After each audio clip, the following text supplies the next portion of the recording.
Good evening. So I'm here with my Umarex SA10. Now I've had this pistol quite a while now, and I've never actually done a review on it. So I'm just going to do a quick overview of it. So the magazine, as you can see, this is CO2 goes in there as normal, obviously. In the bottom you've got a tab, and then you've got 3 magazines here, and these are pellet magazines because they've got a alloy centre, indexing. And then you've got a black one here, and that's for BBs. So you can actually fire BBs with this, but personally I wouldn't recommend it because the actual barrel is rifled. So I stick to pellets. Okay, so basically you pull them out, you pop your 8 pellets in, and what you want to do is when you put your 8 pellets in, you put them in like that into the actual magazine and push them in, because you'll notice if I pull one of these out and have a closer look, you'll see there's some little recesses there. So to stop the pellets falling out of the magazine, because they just drop in, you put them like that, push the magazine in, and that preseats them. So when you take the magazine out, the pellets don't fall out. Okay, that's the same with all 3. Okay, so yeah, the actual magazine index is like that. So it's spring loaded, there's a little spring latch there as it rotates, and obviously the actual pull comes out as you pull the trigger, rotates in the first part of the pull, and then fires the actual gas out through and fires the pellet down the barrel. Okay, so that's how the magazine works. So basically you've got your mag release here. Okay, so you've got a little spring loaded plunger in there, so if you pop that in, really nice and solid. It's got blowback, cocks the hammer, as you can see.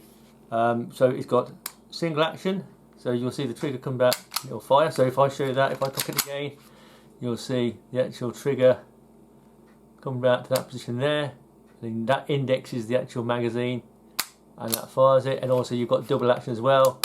Okay.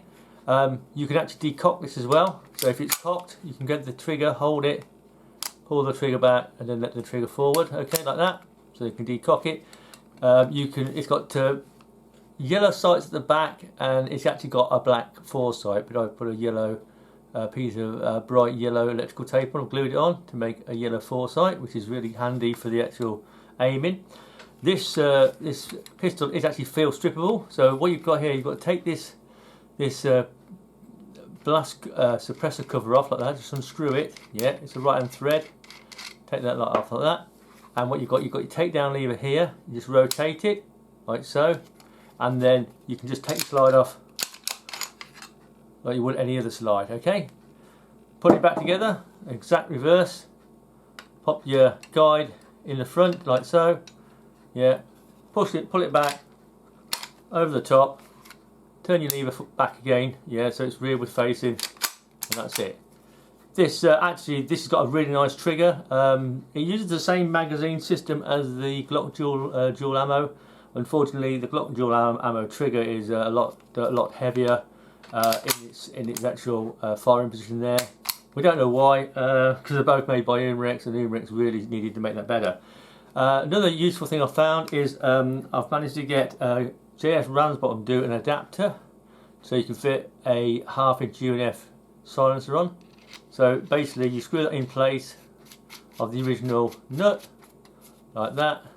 There's a rubber seal in there, just do it finger tight like so, and then you can fit standard 1/2 inch silencer on. This is a Swift Stumpy, a little big, but as you can say, it's a 1/2 inch UNF thread like so, and there you go.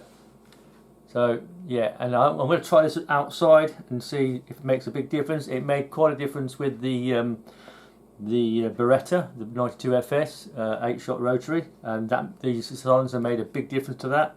So so that's that. So you can actually remove that, and you could leave this fitted if you wanted, because I've also bought a thread protector to go on over the back of the top of the thread, so you don't damage the thread when it's fitted to the actual pistol.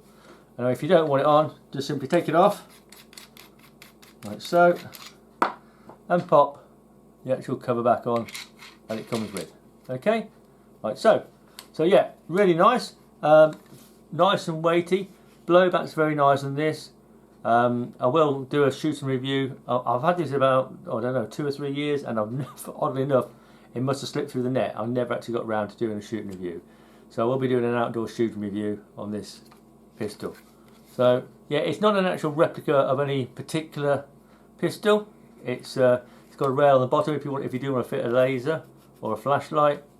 But the actual sights are actually they're fixed front and rear, but they seem to shoot pretty straight with my eyes anyhow. I shoot with one eye slightly closed, and it seems to shoot in a straight line with pellets. So yeah, very nice. For the money, they're about between I think 100 110 in UK. So if you want a cheap blowback pistol, I got at least 24 72 shots from a CO2 before the blowback started to tail off a bit.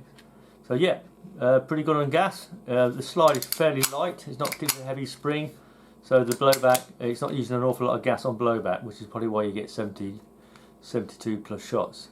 Okay, so I hope you like that little video. Thanks for watching.